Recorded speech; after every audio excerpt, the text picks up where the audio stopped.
¿Os habéis parado a pensar cómo afecta la globalización al sistema educativo? Pues si te lo has planteado o no te lo has planteado, te invito a que te quedes a ver esta charla con Nuria Masip, que trabaja en el British Council School de Madrid. Es una experta en lenguas, en multilingüismo, y pues vamos a tener una charla entretenida sobre todas estas cosas desde su perspectiva, ¿no? Buenas tardes, Nuria. Muchas gracias por venir. Gracias. Pues te lanzo a ti la pregunta. ¿Cómo crees que afecta la globalización o cómo ha afectado la globalización al sistema educativo?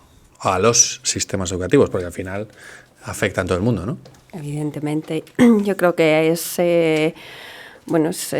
una realidad que, independientemente de que estés en un colegio en el que aprendas otras lenguas o que estés en un colegio público o en el que aprendas español, fundamentalmente te va a afectar. Te va a afectar, primero porque nuestro planeta y nuestro país específicamente, pues tiene aulas mucho más variadas y mucho más diversas que hace unos años y evidentemente pues mucho más enriquecidas. Entonces, independientemente de los idiomas, creo que hay un factor cultural pues muy, muy importante y que nos está cambiando a nosotros también. Y es muy enriquecedor, insisto. Porque ahí has tocado dos cosas chulas, ¿no? Que es la lengua y la cultura. Y a veces hablamos de entornos multilingües y multiculturales. ¿Qué diferencia hay entre el multilingüismo y el multiculturalismo dentro de lo que es la educación? Insisto, yo creo que van de la mano. La lengua es parte de la cultura de un país y por lo tanto, pues cuando aprendes una lengua, pues tienes que arroparlo de cultura, ¿no? Es lo que intentamos hacer en el Colegio Británico. Fundamentalmente, los niños aprenden en inglés y en español, pero no solo aprenden la lengua, aprenden la cultura y, por lo tanto, pues intenta que esté equilibrado también, que haya profesores españoles, que haya profesores británicos y que, pues que vivan un poco esa cultura que traen consigo. Además, hay muchos alumnos, pues creo que es un 40% de los alumnos vienen de familias multilingües y multiculturales. Entonces, pues ellos también, a su vez, van a aportar sus culturas, su lengua en algunos casos y en otros no, porque pues a lo mejor vienen de países que hablan español o de países que hablan inglés, pero no necesariamente del Reino Unido ni de España. Y pues todo es muy enriquecedor y intentamos aprovechar esas oportunidades para conocer un poquito más esas culturas y que el resto de los alumnos puedan vivirlas un poquito más, aunque pues no sean sus culturas, ¿no? Es muy interesante lo que has dicho de más del 40% de vuestros estudiantes vienen de entornos multilingües, de familias multilingües, ¿no? Que a lo mejor el padre es de un lado, exacto, la madre de otro y están en España. Uh-huh. Y me gusta lo que has dicho de, oye, no, en nuestro colegio no solamente se educa por el idioma, sino también se trata de meter la cultura. Hace no mucho hablaba con una persona sobre el aprendizaje de idiomas y me decía que para aprender un idioma necesitas conocer la cultura. Uh-huh. Que si no conoces la cultura no vas a saber hablar ese idioma. Que va muy enlazado muchas veces con cuando la gente viene a The Elementary Education y les dice, oye, quiero que mi hijo se vaya a estudiar fuera porque si está estudiando en esa cultura va a aprender muchísimo más el idioma. A veces yo les digo, depende cuál sea tu objetivo, si es solamente el idioma y pasar una certificación y demás, pues no hace falta irte a la otra parte del mundo para no invertir tanto dinero, esfuerzo emocional y demás. vete a una academia, te enseñan cómo aprender a pasar también esas certificaciones y, oye, ya tienes tu C1, tu B2 o lo que sea. Pero me ha gustado eso que has dicho de cómo en vuestro colegio engancháis con la cultura, ¿no? ¿Cómo hacéis esa parte? ¿Cómo el cole dice, vamos a enseñar esa parte cultural británica? Porque el cole tiene también esa misión, ¿no? Exactamente. El cole está vinculado al British Council como institución y, por lo tanto, pues una de las misiones es divulgar esa cultura. Pues mira, una de las maneras, y además una manera muy divertida, es celebrar, por ejemplo, las 4 naciones que componen el United Kingdom. Entonces, bueno, pues ya hace muchos años que los niños los pequeños hablan, por ejemplo, del día rojo, el día azul, el día amarillo, que realmente se corresponden son las 4 naciones: el día de Escocia, el día de Gales, de Wales, el día de Inglaterra y el día de Irlanda. Y bueno, pues hay todo un tipo de celebraciones, empezando por la indumentaria, pues los niños vienen de ese color, hay asambleas en las que se les cuenta, pues dependiendo del nivel en el que esté el niño, pues puede ser una narración de una historia bueno, pues diferentes elementos que se van incorporando para que conozcan un poquito mejor pues desde el folclore hasta las leyendas, hasta todo lo que puede aportarle ese día, ¿no? Y que conozcan un poco más. Incluso, bueno, pues también la variedad de profesores que hay en el colegio. Los niños no tienen un inglés específico, están oyendo diferentes acentos, sí, tipos. Esto creo que por muchos padres muchas veces cuando van a un colegio internacional o buscan un colegio internacional o tal, ¿no? Dicen, no, yo quiero profesores nativos. Es como si dices, yo quiero un profesor nativo de España y pues eres de Murcia, de Badajoz, de País Vasco o de Galicia, ¿no? Que tienes distintas acentos, tonalidades y diferentes sonidos, que a lo mejor si eres un guiri que viene de fuera para aprender español, pues no sé si el mejor sitio es Salamanca, ¿no? O Valladolid para aprender la lengua, pero que hay academias y escuelas de idiomas en todas las partes de España, ¿no? O sea, que mola esto que dices, que también vuestros profesores pues son de distintos sitios, que enraizáis esa formación con lo que es el Reino Unido. Uno de los retos que yo creo que tiene la gente hoy en día, cada vez más, es la capacidad de comunicarse. ¿Tú qué crees que hace falta para lograr una buena comunicación? Yo creo, y quizás peco de trabajar con niños muy, muy pequeños, que hay que tomar conciencia de que comunicación no es solamente lo que dices. Comunicación empieza por lo que no dices, y lo dicen los gurús en comunicación. Pues fíjate, en educación sí es importante, y a veces pues tenemos ese empeño en que hablen y realmente pues hay mucha comunicación en lo que no se dice. Entonces, pues en la sección de infantil, que es donde yo trabajo, eso es importantísimo, es poder interpretar pues lo que dicen los niños, sus gestos, todo te da pequeñas pistas. Entonces es bueno, pues nuestro punto de partida, e intentamos arroparlo con estrategias de comunicación alternativas que puedan ayudar, pues desde a los niños pequeños que no tienen el lenguaje, a los niños que tienen dificultades para expresarse verbalmente, y también a muchos alumnos que vienen sin nuestro idioma o sin el inglés, y a los cuales, bueno, pues como dicen los ingleses, you have to meet halfway, ¿no? Tienes que un poco crearles esa confianza para que empiecen a hablar, y todo eso pues lo haces apoyando tu comunicación verbal como profesor, pero con visuales, con imágenes, con pictos, con pequeños props que ellos hacen para que cuando vayan a casa y enseñen su pato que han hecho duck, pues les sea más fácil. Con signos, utilizamos mucho también el lenguaje de signos para que pues ellos te puedan decir sorry, utilizando sus manitas, porque a lo mejor todavía no pueden decir, o hay niños que no pueden decir sorry.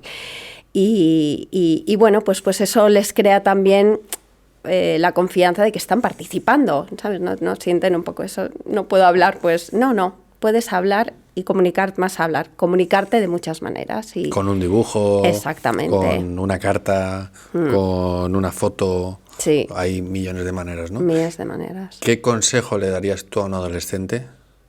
Porque yo, una de las cosas en las que hago hincapié con los estudiantes con los que trabajamos es, una de las habilidades que necesitas es capacidad de comunicar. Y comunicar es que la otra persona, para mí, te entienda lo que tú le quieres contar, de la manera que tú se lo quieres contar, ¿no? Porque me puedes decir, te puedo preguntar qué tal estás y tú me dices llorando, estoy bien. Lo que no dices, me estás llorando, pues oye, me estás lanzando un mensaje que no estás bien. Pero si tú me dices que estás bien, pues será que estás bien, ¿no? Entonces, el poder comunicar, que creo que es una de las habilidades más importantes que hacen falta y que los adolescentes a veces les cuesta más, porque están en una etapa compleja de su vida, de muchísimos cambios, de muchísimas incertidumbres y de, ostras, todavía no sé, pero sí, que se les exige de una manera y no de otra. ¿Qué consejo le darías tú a un adolescente sobre, oye, con estas pautas vas a lograr tener unas habilidades de comunicación fantásticas? Es una pregunta un poco amplia, lo sé. Es una pregunta muy, muy importante. Realmente yo creo que es lo más difícil, pero es intentar tener claro qué quieres decir y decirlo con pocas palabras. Y yo creo que va a ser más fácil interpretarlo que si pues intentas traducir lo que estás pensando en español, qué quieres decir. No, sé conciso, sé claro y yo creo que una vez ya has pues transmitido tu mensaje, luego ya puedes... Lo simple funciona. Exacto. Y entrando en edades, ¿no? ¿Cuándo crees que es mejor o cuál es la mejor edad para empezar a aprender un idioma distinto a tu lengua materna, ¿no? O sea, pues estamos en España. Para un español, ¿cuándo crees que es mejor empezar a aprender un idioma? No te hablo del inglés, sino del idioma, sí. de un idioma nuevo. Bueno, yo me baso en lo que he leído porque ahí viene mi experiencia, pero realmente los niños, como esponjas que son, tienen más facilidad, por un lado.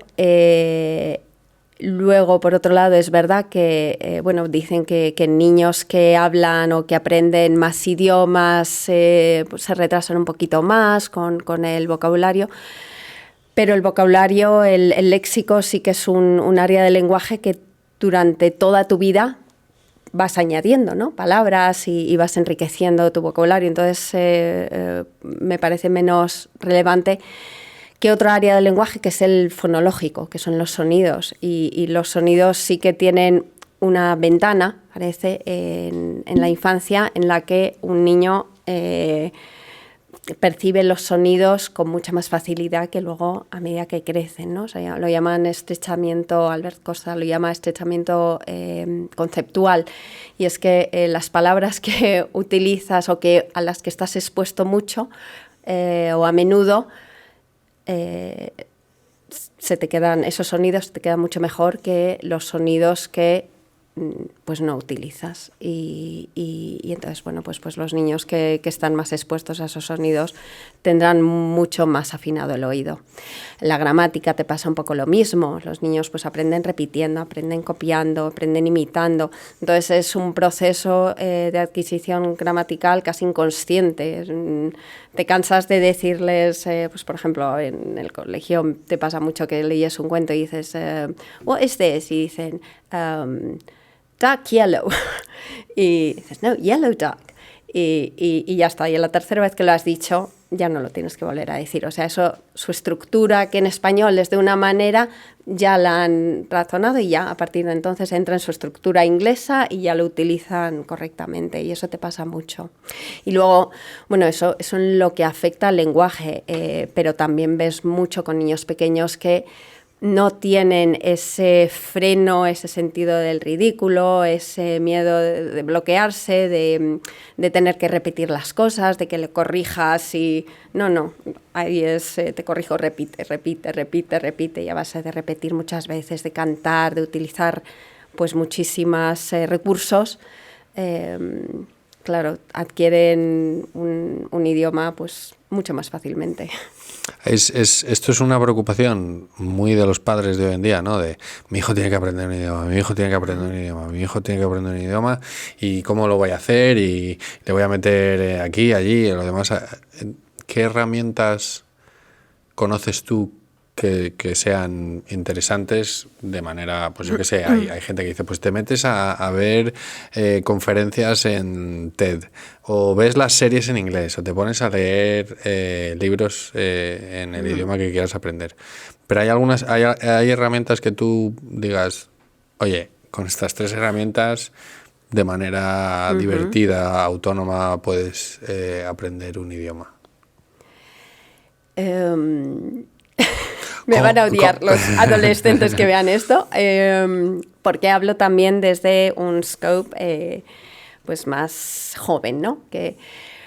Pero cantar, por ejemplo, me parece una herramienta valiosísima. Me parece que hay mucho lenguaje, me parece que hay mucha pronunciación, la música, bueno, pues lleva muchos aspectos del lenguaje que quizás si quieres hacerlo de una manera más consciente no te salen tan bien, y cantando, y bueno, pues con los niños todo es cantando, pero hasta snack time, la hora de merendar, lo decimos cantando, todo cantando, porque ellos pues de una manera más inconsciente adquieren incluso gramática, o sea, usas frases que luego sin darte cuenta estás aplicando a otros muchos momentos de tu vida, ¿no?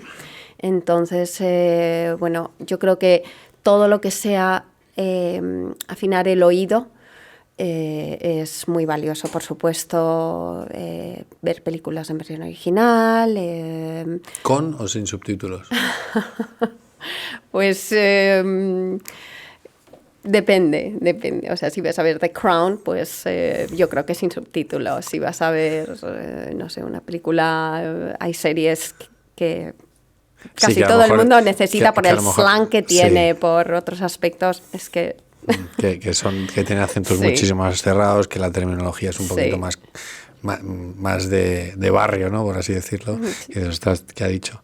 Sí. Que nos pasaría en español. Hay veces que en español estás viendo una serie o tal y dices, ostras, ¿qué ha dicho? ¿No? Porque no le has entendido bien lo que ha querido decir. Perdón. Y volviendo un poco al tema del aprendizaje en entornos multiculturales, ¿qué habilidades crees que se desarrollan en un ambiente multicultural que no se desarrollan en un ambiente, digamos, normal? Mira, en el ambiente en el que nos movemos,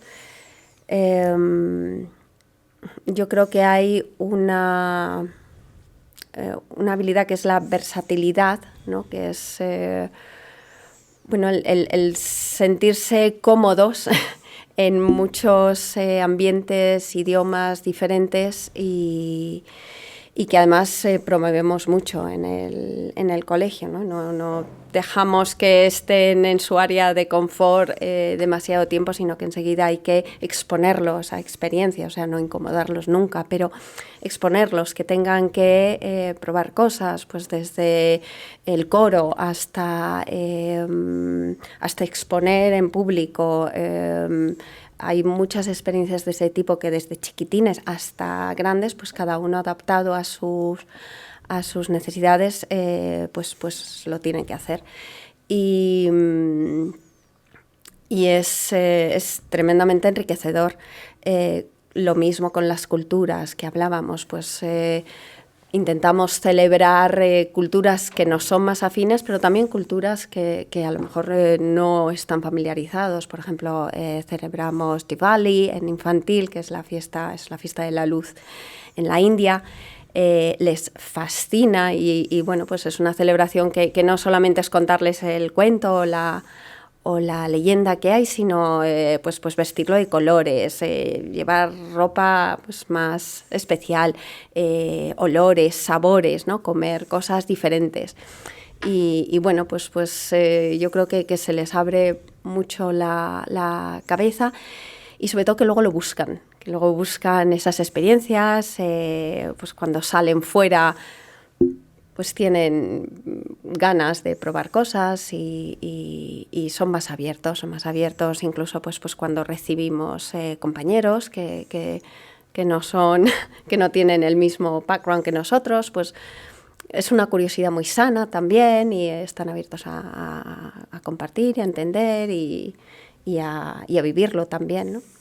Me mola esto que dices de son más abiertos, porque creo que una de las cosas que pasan y por qué la sociedad también está polarizada es porque no estamos abiertos a la otra parte, ¿no? No estamos abiertos a lo que es distinto a lo nuestro y nos encerramos en nuestro mundito, ¿no? En nuestra burbuja. Y creo que es importante esta parte dentro de la educación, sobre todo cuando vas creciendo en esas etapas donde eres una esponja y te influyen mucho más las cosas. El ser consciente, que esto lo hilamos con la pregunta, ¿no? De la globalización, de vivimos en un mundo global y claro, cada vez más. Nosotros estamos en Madrid y vemos como cada vez hay más gente de fuera en Madrid, de todas partes del mundo, empresas internacionales que vienen a sentarse aquí, ¿no? Y a montar oficinas. Hablaba con una persona del Banco Santander hace poco que trabaja en la central y me decía, es que ahora todas las reuniones son en inglés, porque todo el mundo es de todas partes y el idioma que tenemos vehicular es en inglés, ¿no? Entonces, ¿tú crees que en el sistema español tradicional, normal, se fomenta esta multiculturalidad? ¿Cómo? Pues te tengo que ser muy sincera, no lo sé. No lo sé porque... ¿No lo has experimentado? No lo he experimentado. Bueno, no pasa nada. Yo creo que inevitablemente es algo que es una necesidad, ¿no? que está allí y una realidad y desde luego estoy segura de que debe de estar planteado porque todos lo... Es verdad que todos lo sentimos, ¿no? Hay muchas zonas muy multiculturales, ¿no? Dentro de España. Y obviamente al final cualquier persona que vive en el país tiene acceso a la educación y tiene que formar parte de esto, ¿no? ¿Qué retos ves tú en las aulas por esa multiculturalidad?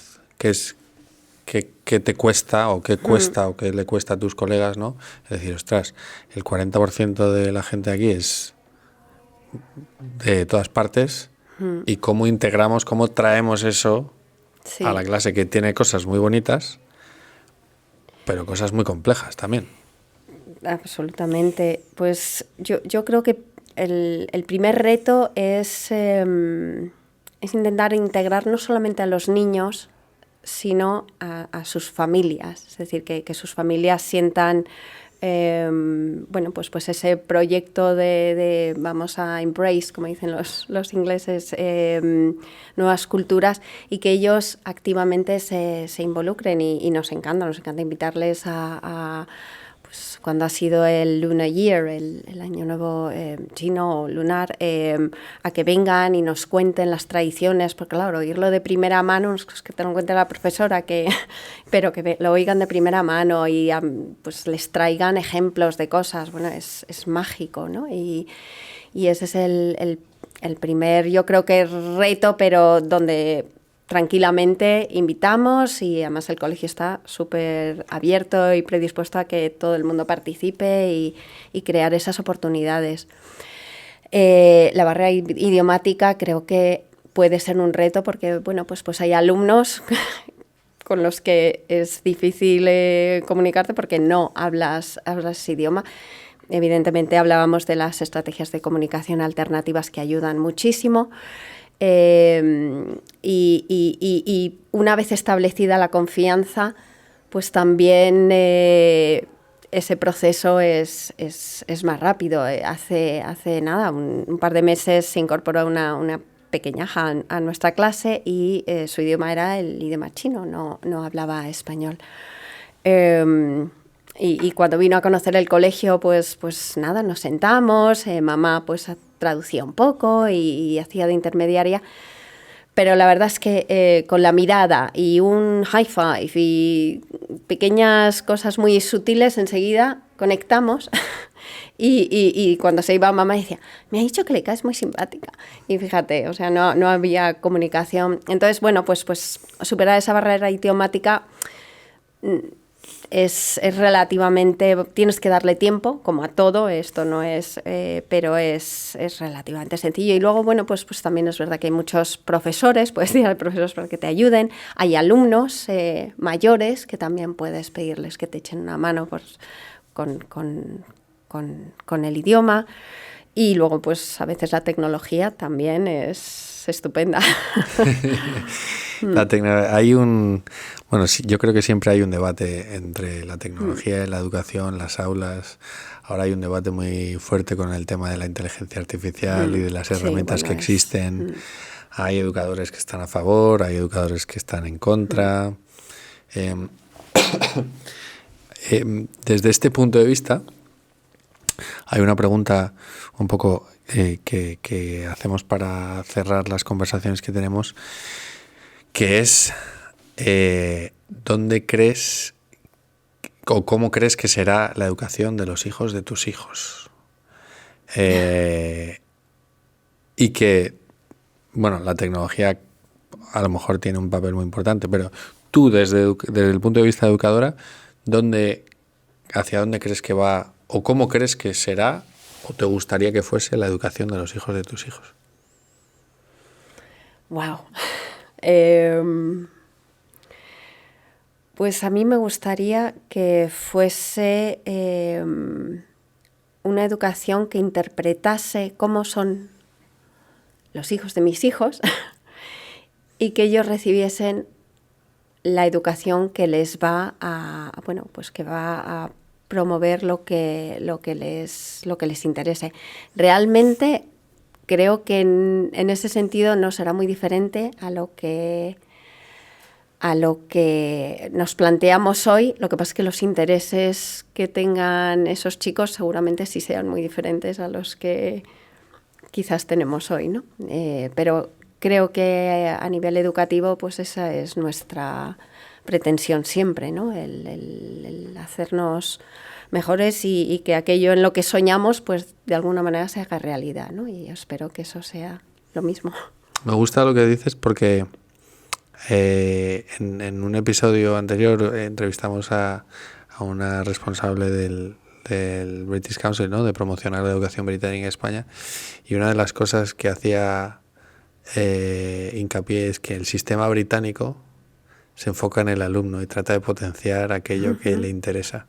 O sea que a veces pensamos que hay que reinventar la rueda, pero no. O sea, simplemente, oye, este es el sistema, que hay que adaptarlo, ¿no? Y mientras te sigas centrando en las necesidades o en los intereses del estudiante, todo irá bien, ¿no? Pues Nuria, muchísimas gracias por venir, por compartir tus opiniones. Espero que hayas estado a gusto. A mí me ha gustado mucho lo que has contado. Y nada, si queréis hablar de temas de idiomas y de multilingüismo, multiculturalismo, nos dejáis comentarios. Y hasta la próxima. Muchas gracias.